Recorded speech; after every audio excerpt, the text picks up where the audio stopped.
एक बार की बात है, एक जवान बौद्ध भिक्षु अपने मन में उठने वाले नकारात्मक विचारों से बहुत परेशान था। ना चाहते हुए भी उसके मन में तरह तरह के गलत विचार आते रहते थे। उसका स्वभाव भी काफी चिड़चिड़ा हो गया था।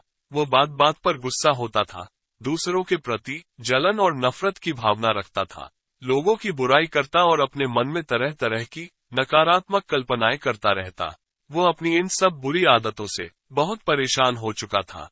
उसने बहुत से तरीके आजमाए, बहुत प्रयास किया कि अपने अंदर के इन बुरे विचारों को खत्म कर सके, लेकिन कोई भी तरीका काम नहीं कर रहा था। एक दिन परेशान होकर उसने अपने गुरु के पास जाने का निर्णय लिया।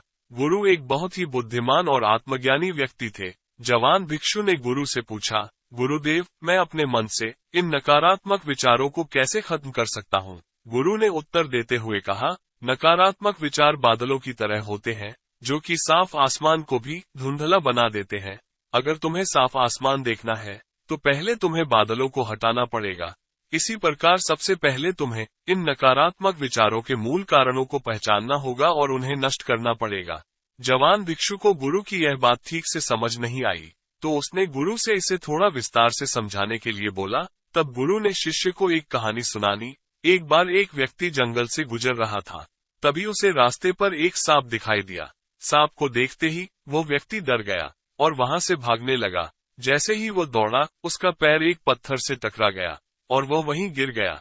उसने खुद को बुरी तरह घायल कर लिया। जब वो उठा और पीछे मुड़कर देखा, तो वहां कोई सांप नहीं था। सांप के आकार की एक लकड़ी थी, जो रास्ते में पड़ी हुई थी। ये देखकर उस व्यक्ति को महसूस हुआ कि उसे नुकसान पहुंचाने का कारण वह सांप नहीं, बल्कि उसके खुद के अंदर बैठा एक डर और नकारात्मक विचार है, जिसने उसे घायल कर दिया। कहानी खत्म करते हुए गुरु ने उस जवान भिक्षु से कहा, मन के नकारात्मक विचार इस कहानी के सांप की तरह है, जो तुम्हारी परेशानी का मूल कारण नहीं है, बल्कि तुम्हारी समस्या का मूल कारण है। तुम्हारे अंदर बैठा डर और भावनाएं सिर्फ अतीत के बुरे अनुभव है, जो कि नकारात्मक विचार, गुस्सा और डर के रूप में बाहर आते हैं।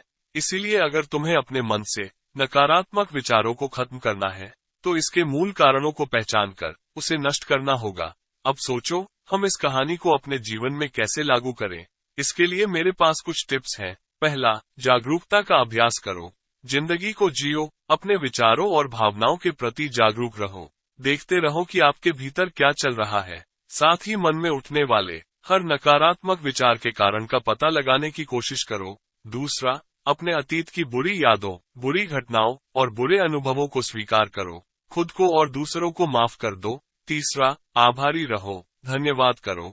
अपने जीवन के सकारात्मक पक्ष पर अपना ध्यान केंद्रित करो और आपके पास जो कुछ भी है, उसके लिए इस भगवान का धन्यवाद करो। आभार व्यक्त करना हमारे नजरिए को सकारात्मक बनाता है और हमारे अंदर से नकारात्मक भावनाओं को खत्म करता है। चौथा, दयालु बनो, खुद के प्रति भी और दूसरों के प्रति भी, क्योंकि नकारात्मक विचार अक्सर अंदर ही अंदर खुद की बुराई और तुलना करने से पैदा होते हैं। अपने अंदर दया भावना रखकर हम ज्यादा संतुष्ट जीवन जी सकते हैं। संक्षिप्त में ये कहानी हमें सिखाती है कि नकारात्मक विचार हमारी परेशानी का मूल कारण नहीं है। असल समस्या तो हमारे भीतर गहराई में छुपी हुई है। इन विचारों के मूल कारणों को पहचानकर हम इन विचारों को अपने दिमाग से निकालना शुरू कर सकते हैं और एक ज्यादा खुशहाल और शांति से भरा जीवन जी सकते हैं। याद रहे, कहानी के सांप की तरह हमारे ज्यादातर नकारात्मक विचार भी सिर्फ भ्रम की तरह है, जिन्हें हम अपने मन में पैदा करते रहते हैं।